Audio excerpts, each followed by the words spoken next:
Perkenalkan, nama saya Heraklius Pasqualino Baptista Beribe dari kelas A.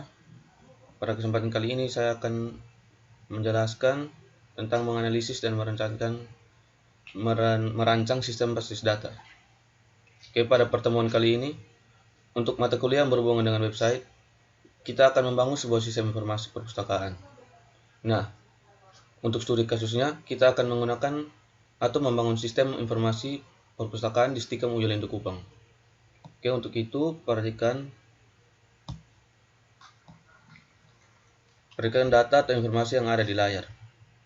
Fitur-fitur yang nantinya akan kita bangun, yang akan kita kembangkan dalam sistem informasi perpustakaan ini adalah yang pertama, yaitu login. Login ini dilakukan oleh dua orang aktor, yaitu aktor yang pertama adalah admin dan yang kedua adalah pengunjung. Admin itu yang dimaksudkan adalah petugas yang ada di perpustakaan, sedangkan pengunjung itu terdiri dari dosen, karyawan, mahasiswa, dan masyarakat. Kemudian berikut adalah mengelola data profil, atau yang ada di sini adalah urutan nomor kedua dari fungsi produk.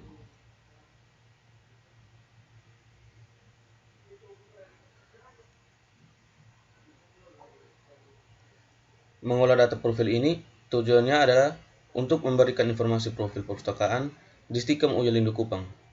Kemudian berikutnya adalah mengelola data admin, atau yang ketiga, mengelola data admin dan mengelola data lemari, mengelola data rak, dan mengelola data rak. Kenapa harus ada fitur mengelola data lemari dan mengelola data rak? Karena di perpustakaan itu sudah tentunya ada lemari dan anak rak yang berfungsi untuk menyimpan buku-buku dari satu lemari memiliki banyak rak. Kemudian ada tabel yang namanya tabel penulis, ada tabel penerbit, dan ada juga tabel jenis buku. Penulis, penerbit, dan jenis buku ini berhubungan dengan tabel buku karena yang pertama adalah buku pasti memiliki penulis, memiliki penerbit, dan digolongkan dalam jenis buku apa saja. Kemudian berikutnya adalah mengelola data pengunjung yang nantinya akan berkunjung ke Stikem UJ Lendo Kupang. Kemudian berikutnya data pinjam. Nah, pinjam dan detail pinjam ini sebenarnya satu kesatuan. Artinya satu kali transaksi peminjaman buku ada detail bukunya. Ada banyak buku yang dipinjamkan oleh perpustakaan. Oke, untuk fitur login ini dapat diakses oleh admin dan pengunjung. Kemudian mengelola data profil ini dapat diakses oleh keduanya. Tapi untuk admin dia bisa melakukan cruise yang artinya dia menambah data baru, membaca atau melihat data, mengubah data, menghapus data, dan mencari data. Sementara untuk pengunjung hanya bisa di-read saja dan hanya bisa melihat atau membaca datanya saja. Kemudian fitur mengelola data admin. Fitur ini hanya dapat diakses oleh admin sendiri dan admin dapat melakukan cruise. Kemudian mengelola data lemari, rak, penulis, penerbit jenis buku. Ini juga hanya dapat diakses oleh admin, yang mana admin dapat melakukan cruise juga. Untuk fitur pengelola data, buku dapat diakses oleh semua aktor. Namun untuk admin, dia memiliki akses untuk cruise. Sementara pengunjung hanya bisa untuk melihat, membaca, dan mencari atau search. Kemudian mengelola data pengunjung. Admin dapat melakukan cruise, sementara pengunjung bisa create atau menambah data baru, membaca atau melihat dan mengubah, namun tidak bisa menghapus data. Di sini ada catatan bagi pengunjung, hanya bisa menambahkan, membaca, dan mengubah datanya sendiri, dan tidak bisa mengubah, menambah, atau membaca data pengunjung lainnya. Kemudian berikutnya adalah mengelola data pinjam. Ini mengelola data pinjam dan detail pinjam. Ini satu kesatuan yang mana dapat diakses oleh semua aktor atau admin. Dia bisa melakukan cruise atau pengunjung juga bisa melakukan cruise. Namun, pengunjung hanya bisa mengolah datanya sendiri, yakni data peminjaman dan hapus dibatasi jika datanya sudah diproses. Artinya, datanya sudah divalidasi oleh admin, maka data tersebut tidak bisa diubah lagi dan tidak bisa dihapus lagi. Ada beberapa catatan yang perlu kita ketahui. Yang pertama, sistem ini yang nantinya akan kita kembangkan tidak menangani transaksi saksi keterlambatan, pengeleman buku, misalnya berupa denda. Kemudian, yang kedua, jumlah buku yang dikembalikan itu harus sama dengan jumlah buku yang dipinjam. Contoh, kalau satu transaksi dia pinjam 10 buku, maka harus mengembalikan jumlah yang sama, yakni 10 buku. Atau, contoh lainnya adalah ada dua aktor yang terlibat dalam sistem ini, yaitu admin dan pengunjung. Kategori pengunjung terdiri dari dosen, karyawan, mahasiswa, dan masyarakat. Untuk membangun sistem ini, kita menggunakan Visual Studio Code dan Exam versi 7427. Kita menggunakan bahasa pemrograman PHP versi 7.4. Nah, yang versi PHP yang terbaru ini adalah versi 8. Namun, kita belum bisa menggunakan versi 8 karena ada beberapa hosting yang support baru sampai di PHP versi 7. Jadi kita kali ini memilih menggunakan bahasa pemrograman PHP versi yang ke-7. Oke, fungsi-fungsi produk ini dianalisis atau ditentukan berdasarkan permasalahan yang terjadi di perpustakaan Stikom Ujolindo Kupang, yaitu tata letak buku itu tidak disimpan atau tidak diletakkan berdasarkan rak-rak yang sesuai. Kemudian, jika ada penambahan buku atau apapun itu, jika ada penambahan lemari atau rak, maka itu perlu pendataan ulang lagi. Kemudian, pengunjung. Setiap pengunjung yang datang ke kampus Stikom Ujolindo Kupang dan mau melakukan peminjaman atau pengembalian buku, wajib mendata dirinya terlebih dahulu. Kemudian, mereka bisa melakukan peminjaman buku yang nantinya akan diperlukan atau di-approve oleh admin. Berdasarkan permasalahan ini, ada kurang lebih 11 tabel yang ada di sheet 2, rancangan tabel, yang bisa kita buat. Ini pengembangan sistem yang pertama. Jika kita menambahkan fitur-fitur baru lagi, maka kita akan membutuhkan tabel-tabel tambahan. Yang pertama adalah kita membutuhkan tabel admin. Ini tabel admin. Nah, tabel ini ping fungsinya untuk menyimpan data admin. Terdiri dari beberapa atribut, yaitu ID admin. Itu tipe datanya adalah integer primary key, dan dia auto increment. Artinya penomoran ID-nya secara otomatis mulai dari MySQL. Kemudian adalah nama. Kita gunakan tipenya yaitu teks. Kenapa kita menggunakan tipenya teks? Karena nama ini memiliki jumlah karakter yang tidak sama antara satu dengan yang lainnya. Sama halnya dengan tempat lahir. Tanggal kita menggunakan date. Kemudian alamat email, telepon kita menggunakan teks. Kenapa telepon tidak menggunakan teks? Tidak menggunakan teks, integer atau varchar.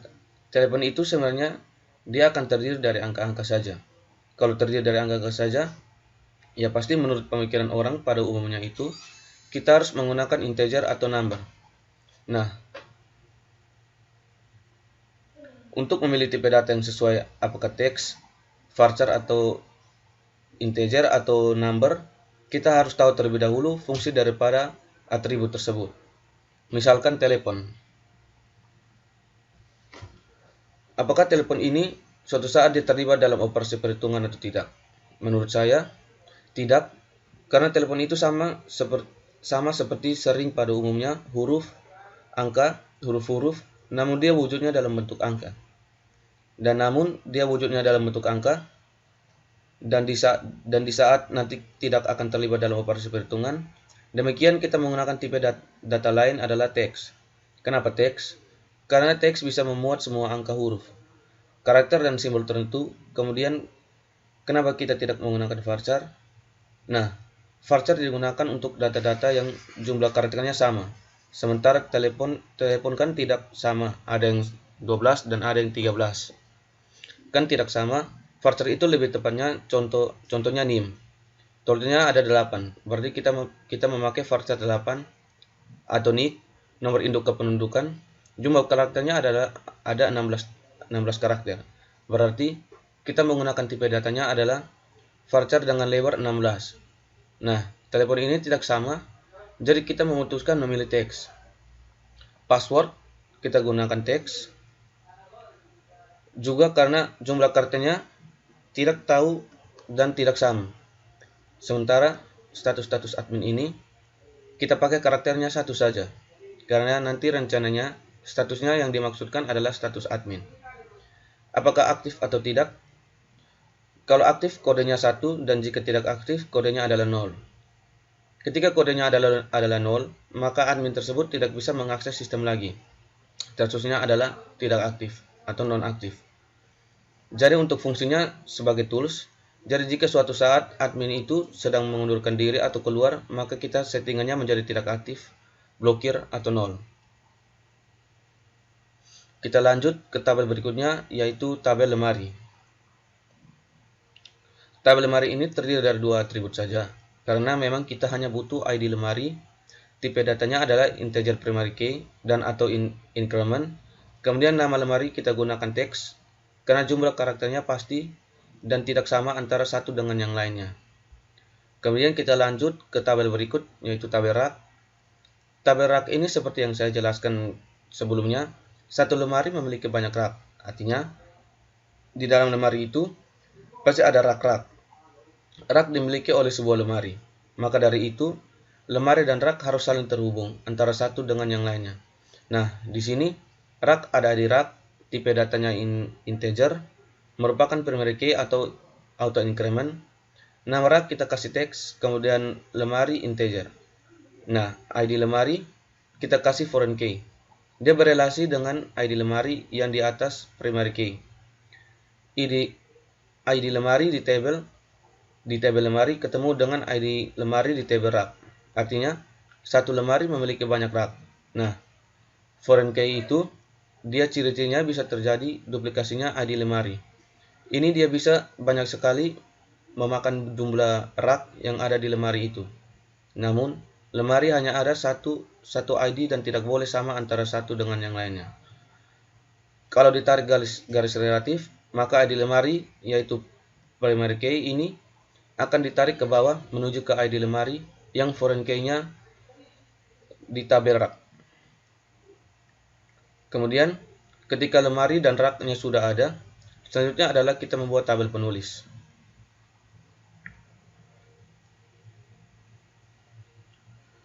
Tabel penulis, tabel penerbit, dan tabel jenis buku. Ketiga tabel ini akan berhubungan dengan tabel buku. Kenapa?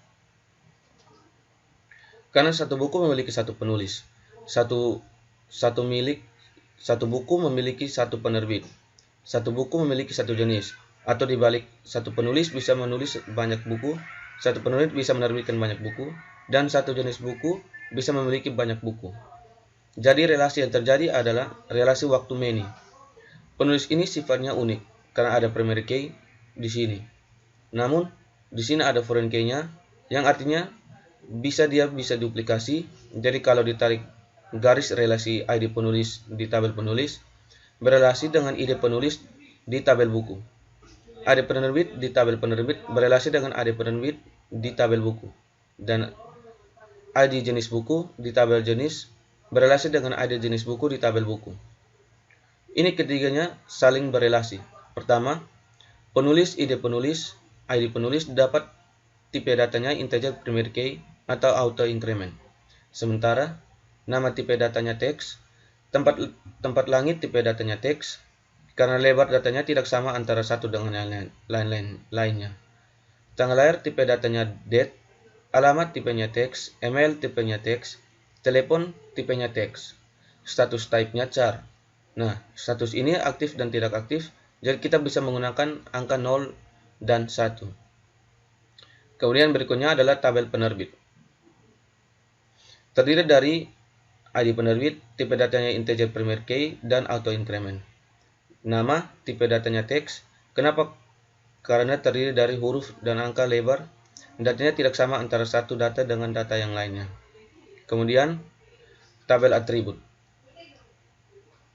Berikutnya adalah kota, email, telepon, tipenya teks semua. Statusnya char, ini juga sama statusnya itu kita gunakan aktif dan tidak aktif. Kemudian tabel jenis buku. Terdiri dari dua jenis, yaitu ID jenis buku, dipakai integer primary key atau increment. Nama kita menggunakan teks atau jenis buku, misalkan buku komik, berita, fiksi, non-fiksi, buku rohani. Nanti kita buat kategori-kategori buku, komputer, dan sebagainya. Sama seperti kayak kalian pergi di toko buku Gramedia, setiap buku itu kan diletakkan di lemari atau di rak-rak, di mana setiap lemari itu mempunyai kategori-kategorinya sendiri.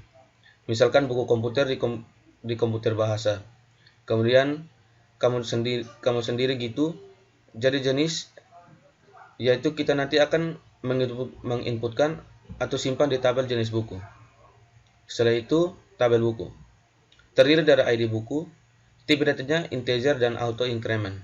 Kemudian judul dan intisari. Judulnya teks karena terdiri dari angka dan lebar data antara satu karakter, antara satu record, atau satu data dengan data yang lainnya tidak sama.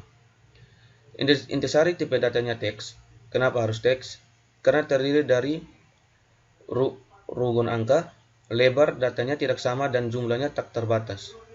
Jumlahnya kan kita tidak tahu, ada yang banyak sekali, adanya juga yang sedikit. Kemudian tahun terbit kita gunakan varchar. Lebarnya 4. Tahun terbit kan tidak terlibat dalam operasi perhitungan. Jadi kita menggunakan angka saja dengan jumlah karakter, lebar karakternya adalah 4. GSBN kita gunakan teks dan di sini 0. Kenapa 0? Artinya untuk atlet ini datanya tidak boleh kosong karena ada buku yang misalkan koran dan sebagainya itu tidak memiliki GSBN sehingga kita biarkan kosong saja. Jumlah halaman dan jumlah buku tipe datanya integer karena nanti dia suatu saat akan terlibat dalam operasi perhitungan. Kemudian ID penulis, ID penerbit, ID jenis buku. Ini adalah foreign key dari primary key dari masing-masing tabel ini. Dia sifatnya adalah foreign key. Dia bisa berulang datanya di saat duplikasi. Kemudian statusnya adalah char. Satu char sama dengan 0. Artinya misalkan habis atau rusak atau seperti apa nanti kita pilihkan lagi. Nah, kita mewakili dengan angka trivial yaitu 1 digit saja. Oke, selanjutnya kita akan bahas tentang tabel pengunjung. Ini tabel pengunjung. Pengunjung yaitu terdiri dari ID pengunjung dengan tipe datanya integer, primary key, auto increment. Nama tipe datanya teks. Kenapa tipe datanya teks? Karena terdiri dari angka.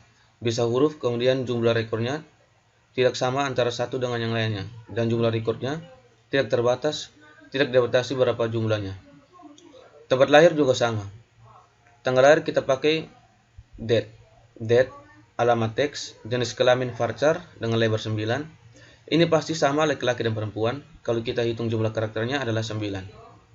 Email kita gunakan teks, telepon teks, passwordnya kita gunakan teks. Nah, untuk tabel pengunjung ini dia akan berelasi dengan tabel pinjam.